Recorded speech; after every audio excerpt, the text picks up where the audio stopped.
Hey, hi, hello everyone. I hope you all are doing very good, taking good care of your families. So आज से हम start करने वाले हैं dividend policies मतलब corporate finance, जिसमें कुछ एक टॉपिक्स जो बहुत सारे स्टूडेंट्स को डाउटफुल लगते हैं, हम उन टॉपिक्स को कवर करेंगे and I will make sure कि आप जब इन वीडियो सीरीज से हो जाएं, जब आप इन वीडियो सीरीज के थ्रू पढ़ लें, उसके बाद आपको कोई भी डाउट्स और क्वेरीज ना रहे। इफ आपके कोई डाउट्स और क्वेरीज रहते हैं तो आप उसको कमेंट सेक्शन में लिखिएगा and I will definitely help you out in learning those very properly and efficiently. So let's start with our today's topic. So heading क्या है हमारे टॉपिक का? डिविडेंड की पॉलिसी, जिसमें हम पढ़ने वाले हैं थ्योरीज और डिटर्मिनेंट्स को। In short we are going to go through all the topics of dividend policies. So let's start with our first thing, which is what is the dividend, right? Dividend क्या होता है? तो dividend profits का वो part है, ठीक है। जैसे कोई भी कंपनी कुछ फायदा अर्न कर रही है, तो जिन लोगों ने उस कंपनी में पैसा लगा रखा है, उन लोग को इन रिटर्न भी कंपनी को कुछ देना है, ताकि वो लोग हमारी कंपनी के साथ जुड़े रहे, हमारी ऑर्गेनाइजेशन के साथ जुड़े रहे, उसको छोड़ के नहीं जाए। तो डिविडेंड क्या होता है? डिविडेंड प्रॉफिट से निकला हुआ एक पार्ट है, जो शेयर होल्डर्स के बीच में बांटा जाता है, दिया जाता है, उनको एक रिटर्न दी जाती है in respect of investing their money in a company. ठीक है जी। कुछ कंपनीज जो होती हैं वो अपने प्रॉफिट का बहुत सारा हिस्सा डिविडेंड्स में दे देती है शेयर होल्डर्स को, ताकि अपने शेयर होल्डर्स को वो हैप्पी रख सके। On the same hand some companies क्या करती हैं, वो प्रेफर करती हैं कि अपने प्रॉफिट्स को रिटेन करके रखें और एक बैलेंस अप्रोच के थ्रू चले, जहाँ पे डिस्ट्रीब्यूशन भी हो प्रॉफिट्स की, उसके साथ साथ प्रॉफिट्स को रिटेन भी किया जा सके, ताकि इन फ्यूचर अगर कभी भी कोई कॉन्टिजेंसी आ जाए तो वो पैसा प्रॉपरली यूटिलाइज किया जा सके। ऐसे डिसीजंस को जहाँ पे हम रिटेन्ड अर्निंग्स वाले मेथड से चलते हैं, उसको बोला जाता है डिविडेंड पॉलिसी। प्रॉफिट्स को बांटने के सिस्टम को डिविडेंड्स की फॉर्म में, उसको बोला जाता है dividend policy. So if someone is going to ask you कि what is a dividend policy, right, then आपको क्या आंसर देना है? The methods, the technique, the process of distributing the dividends among the shareholders of a company. It's called as dividend policy. कुछ companies, आपको ये भी specifically mention करना है कि अलग अलग कंपनीज किस तरह की जो पॉलिसीज हैं वो यूटिलाइज करती हैं फॉर डिवाइडिंग देयर प्रॉफिट्स और फॉर डिस्ट्रीब्यूटिंग देयर प्रॉफिट्स। ठीक है जी। डिविडेंड पॉलिसी जो होती है वो लॉन्ग टर्म फाइनेंशियल डिसीजंस को भी अफेक्ट करती है, उसके साथ साथ कंपनी के जो शेयर होल्डर्स होते हैं उनकी वेल्थ को भी अफेक्ट करती है। अगर मैंने किसी कंपनी में कुछ पैसा इन्वेस्ट किया है और मुझे अच्छी रिटर्न मिल रही है, तो मेरी वेल्थ बढ़ रही है। ऑलराइट, सो कंपनी जो है वो अपने डिविडेंड डिस्ट्रीब्यूशन के through long term financial decisions को तो इन्फ्लुएंस करती ही करती है, उसके साथ मेरा आई मीन शेयर होल्डर्स का जो वेल्थ है उसको भी इफेक्ट करती है। पॉलिसी कैसी होनी चाहिए कंपनी की कि हर शेयर होल्डर की इन्वेस्टमेंट पे उनको at least normal rate of return तो जरूर मिले। ठीक है जी। और रिटेन अर्निंग्स भी होनी चाहिए, ताकि कंपनी के पास इन केस कभी फ्यूचर में आगे वो पैसा ना हो, प्रॉफिटेबिलिटी ना हो, तो जो उन्होंने पैसा संभाल के रखा है, रिटेन करके रखा है, वो जो फ्यूचर में यूटिलाइज कर पाए। ठीक है जी। इन्वेस्टमेंट के प्रपोजल्स आते हैं कोई, या कुछ और भी कॉन्टिजेंसीज अराइज होती है, तो an organization can use that money. अब मैं उम्मीद कर सकती हूँ कि आपको डिविडेंड का कॉन्सेप्ट क्लियर हुआ होगा। Now what are the theories of dividend policy? Dividend policy की थ्योरी क्या होती है? ठीक है जी। दो स्कूल ऑफ थॉट्स हैं हमारे पास। वन इज जो बोलता है कि डिविडेंड जो है वो रेलेवेंट है। ठीक है जी। according to one school of thought, dividends are relevant, so the amount of dividend paid had an effect। ठीक है। जो रेलेवेंट होगा वो मानेगा कि डिविडेंड जब हम डिस्ट्रीब्यूट करते हैं, किस अमाउंट में डिस्ट्रीब्यूट करते हैं, कैसा डिविडेंड देते हैं शेयर होल्डर्स को, उससे हमारी कंपनी की वैल्यू को भी फर्क पड़ता है, हमारी फर्म की वैल्यू को भी फर्क पड़ता है। जो ये मानेंगे कि यस इट्स इम्पोर्टेंट, जो इम्पोर्टेंट मानेंगे, दे से कि डिविडेंड जो है वो रेलेवेंट है। जो ये मानेंगे कि नहीं, डिविडेंड जितना भी दो, उससे ऑर्गेनाइजेशन की वैल्यू को या शेयर होल्डर्स की वेल्थ को कोई फर्क नहीं पड़ेगा, they are the people who hold the thoughts of irrelevant school। ठीक है। तो दो स्कूल ऑफ थॉट्स हैं हमारे पास। वन इज थ्योरी ऑफ इररेलेवेंस, जो देता है इररेलेवेंट स्कूल ऑफ थॉट। दूसरी थ्योरी है थ्योरी ऑफ रेलेवेंस, जो देता है रेलेवेंट स्कूल ऑफ थॉट्स। ठीक है जी। ये याद रखिएगा, जो कहता है कि डिविडेंड इंपॉर्टेंट है, डिविडेंड रेलेवेंट है, तो रेलेवेंट स्कूल ऑफ थॉट। जो कहता है डिविडेंड रेलेवेंट नहीं है, तो irrelevant thought of irrelevant school of thoughts. ठीक है जी। नाउ मूविंग ऑन टू, आज हम डिस्कस करने वाले हैं सिर्फ एक ही थ्योरी, ठीक है, theory of irrelevance. Otherwise this video lecture is going to get so long कि आप लोग बोर हो जाएंगे, फिर इंटरेस्ट लूज होना शुरू हो जाता है। I don't want that thing to happen. So अभी are gonna do theory of irrelevance. ये बहुत ही ज्यादा इंपॉर्टेंट है हमारे एग्जाम पर्सपेक्टिव से भी एंड हमारी अंडरस्टैंडिंग के पर्सपेक्टिव से भी। चाहे आप कॉम्पिटेटिव एग्जाम के लिए प्रिपेयर कर रहे हैं, चाहे आप अपने एकेडमिक एग्जाम के लिए प्रिपेयर कर रहे हैं, चाहे आप अंडरस्टैंडिंग के लिए प्रिपेयर अंडरस्टैंडिंग कर रहे हैं, it's gonna play a very important role. So try to understand it very, very carefully. Right. So moving on, theory of irrelevance. Theory of irrelevance मैं आपको पहले ही बता चुकी हूँ कि irrelevant school of thought जो है वो बोलता है कि भैया डिविडेंड कुछ भी अफेक्ट नहीं करता है। इस थ्योरी के अकॉर्डिंगली डिविडेंड पॉलिसी और डिविडेंड का डिसीजन इररेलेवेंट है, अनइम्पोर्टेंट है। इसकी दो अप्रोचेस है, वन इज रेजिडुअल अप्रोच। अब ये रेजिडुअल अप्रोच क्या होती है?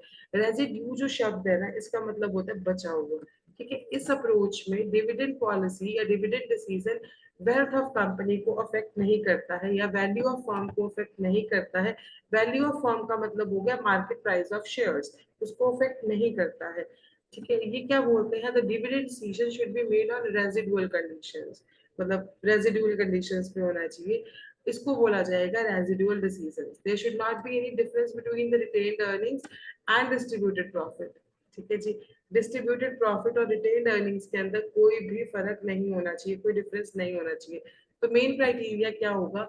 अगर कंपनी के पास प्रॉफिटेबल इन्वेस्टमेंट प्रपोजल्स हैं तो वो अपने प्रॉफिट्स को रिटेन करें, अगर नहीं है तो वो सारे के सारे डिस्ट्रीब्यूटर को डिविडेंड को या प्रॉफिट्स को डिस्ट्रीब्यूट कर दे डिविडेंड्स की फॉर्म में शेयर होल्डर्स को। ये स्कूल ऑफ थॉट, ये रेजिडुअल अप्रोच ये होल्ड करती है। इफ यू हैव, अगर आपके पास है प्रॉफिटेबिलिटी वाले प्रपोजल्स, अगर आपको लगता है कि आप कहीं पैसा इन्वेस्ट करके और ज्यादा प्रॉफिट्स ला सकते हो तो अपना पैसा रिटेन करो, अगर नहीं तो just distribute your profits. This was what residual approach said. Now, the most asked question comes from this theory. ठीक है जी, एनटीए नेट के एग्जाम्स में, आपके एचपी सेट के एग्जाम्स में बहुत सारे क्वेश्चंस यहाँ से आते हैं। मोदिलानी, कुछ इसको मोदग्लियानी, कुछ इसको मोदग्लियानी एंड एमएम अप्रोच, जो भी आप इसको बोलते हैं। So we are gonna discuss MM approach. अब ये एमएम अप्रोच होती क्या है? एक चीज याद रखिएगा, it comes from theory of irrelevance और इररेलेवेंट स्कूल ऑफ थॉट से ही आते हैं। तो इस अप्रोच में बोला जाता है मार्केट प्राइस जो शेयर्स की है वो डिपेंड किस पे करती है? फर्म की अर्निंग्स पे। ठीक है, on it's investment and not on the dividend paid by it. एक कंपनी क्या प्रॉफिटेबिलिटी या फिर क्या अर्निंग्स कर रही है, वो जो है अफेक्ट करती है किस चीज को?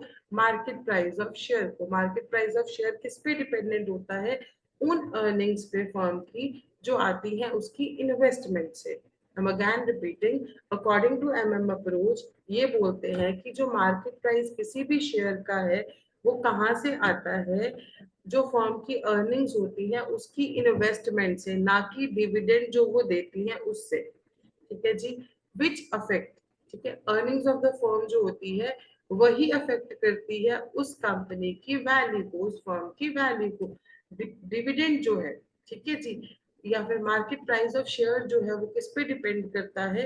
किसी भी ऑर्गेनाइजेशन के पास, किसी भी कंपनी के पास कितनी इन्वेस्टमेंट अपॉर्चुनिटीज अवेलेबल है, उस पे डिपेंड करेगा कि आपके शेयर की मार्केट प्राइस क्या होनी चाहिए या कैसी होनी चाहिए, रादर देन आप कैसा डिविडेंड दे रहे हो।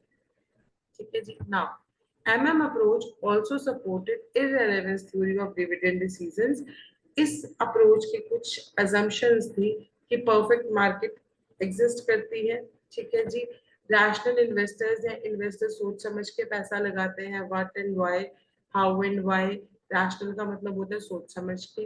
कोई भी एक्स्ट्रा कॉस्ट नहीं है, कोई भी फ्लोटेशन कॉस्ट नहीं है, कोई भी ट्रांजैक्शन कॉस्ट नहीं है। ठीक है, कोई टैक्सेस नहीं है और टैक्स ट्रीटमेंट के लिए कोई डिफरेंट तरीका नहीं है डिविडेंड्स और कैपिटल गेन्स के केसेस में। और इन्वेस्टमेंट पॉलिसी कैसी है? रिजिड। ठीक है जी, so now we are coming towards MM hypothesis, MM hypothesis, जो भी आप इसको बोलना चाहते हैं। सो ये क्या है? एमएम अप्रोच की जो थिंकिंग थी, जो उसके हाइपोथेसिस थे, जो उसकी असेसमेंट थी, वो है ये। It's based upon that any rise in market price of shares of the company, ये क्यों होते हैं? पेमेंट ऑफ डिविडेंड्स की वजह से that increase will be set off by fall in market price of shares due to external financing. ठीक है जी, I am repeating it. Approach जो थी वो बोलती थी कि कोई भी राइज होगा जो market price of shares of a company जो होगा पेमेंट ऑफ डिविडेंड्स की वजह से, उस इंक्रीज को, ठीक है, जो राइज होगा मार्केट प्राइस ऑफ शेयर्स में, उस इंक्रीज को सेट ऑफ किया जा सकता है जब मार्केट प्राइस ऑफ शेयर्स जो है गिरेंगे, जब हम एक्सटर्नल फाइनेंसिंग करेंगे। एक्सटर्नल फाइनेंसिंग का मतलब होता है जब हम डेट लेंगे या हम किसी से पैसा बोरो करेंगे, एक्सटर्नल फाइनेंसिंग करेंगे जब हम, because after payment of dividend जब हम पैसा पे कर देंगे, फर्म को और पैसे की जरूरत होगी, इन्वेस्टमेंट करना पड़ेगा ना, ठीक है, उसके लिए पैसे की जरूरत होगी और फिर नए शेयर्स इशू करने पड़ेंगे, जो क्या करेगी, जो आपकी अर्निंग पर शेयर को कम कर देगी और अल्टीमेटली आपके मार्केट प्राइस ऑफ शेयर्स जो है वो भी कम हो जाएगी। ठीक है जी। अब इसके लिए फॉर्मूलाज यूज किए गए थे। Formula you can see, it's P0 is equal to D1 plus P1 divided by 1 plus KE। ठीक है जी। So now what does this thing stands for, ये मैंने पूरा एक्सप्लेन कर दिया है। आपको कहीं पे भी कोई भी डाउट रहेगा प्लीज कमेंट सेक्शन में लिख देना।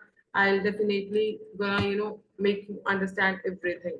सो ये जो अप्रोच थी ना, ठीक है, ये अप्रोप्रिएट नहीं थी। क्यों नहीं थी? बिकॉज हर फर्म को फ्लोटेशन कॉस्ट बियर करने पड़ते हैं।